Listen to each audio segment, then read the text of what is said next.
আসসালামু আলাইকুম আপু ভাইয়া, শুভ সকাল, শুভ জুম্মা মুবারক। বেগুন কেন আছেন? আশা করি তো বেগুন ভালো আছেন। আলহামদুলিল্লাহ আমিও ভালো আছি। তা যে শুক্রবার কি কি বাজার সাজার করি এনে নিয়ে অনারালা শেয়ার করি গো।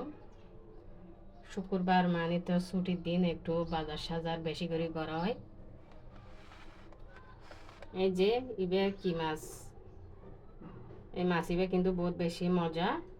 কাঁচামরিচ বাটা দিয়ে, টমেটো দিয়ে, ধনিয়া পাতা দিয়ে যদি মানে একটু রসা রসা করে রান্না করে বহুত বেশি ভালো লাগে আর কি। মাছই বা আসলে মজার মাছ, যার কারণে যে রকম করে রান্না করি না কেন মজা লাগে।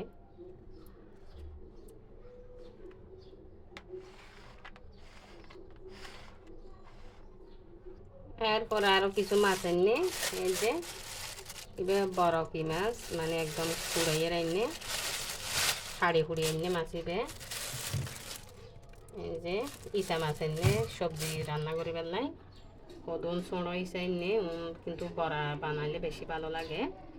এই মানে সামুদ্রিক ইসা মাছ আর কি। আসলে তেমন একটা মানে গুগা করে পরিষ্কার করা না পারে আর কি। শুধু মানে এটা ছোটো ছোটো কাঁকড়া আছে, ময়লা আছে, একটু পরিষ্কার করে ফেলাইলে ওই যে গই এবার কিন্তু বড়া বেশি ভালো লাগে।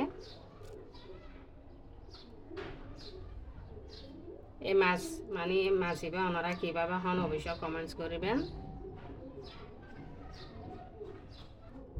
এরপরে তো কিছু ফ্রেশ শাক এনে, এই যে লাল শাক, শীতের সকালে আসলে ফ্রেশ ফ্রেশ বেগিন পাওয়া যায়, শাকও ভালো লাগে।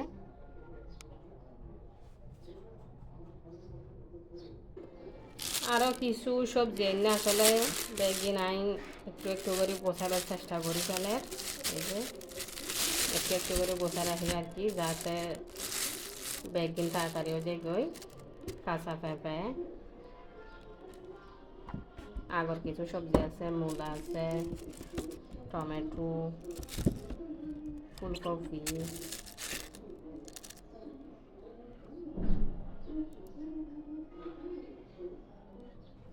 শুক্রবারের দিন আসলে হাঁস শর্ম একটু তাড়াতাড়ি করে শুরু করি দেন পরে, নইলে ইন্দি আজানোর টাইমে যে গই। তাই আজিয়া রান্না বান্না এবার মাছ এবার রান্না করি গম, আর শাক রান্না করি গম, আর দিন বেগিন সুন্দর মতো গোসাই রাখি দিম আর কি। তার রান্না বান্না এতটুকু, আমরা বেগুন ভালো থেকুন, সুস্থ থেকুন। আর পেজে যারা যারা এই যে পর্যন্ত ফলো না করেন অবশ্যই ফলো করে দিবেন।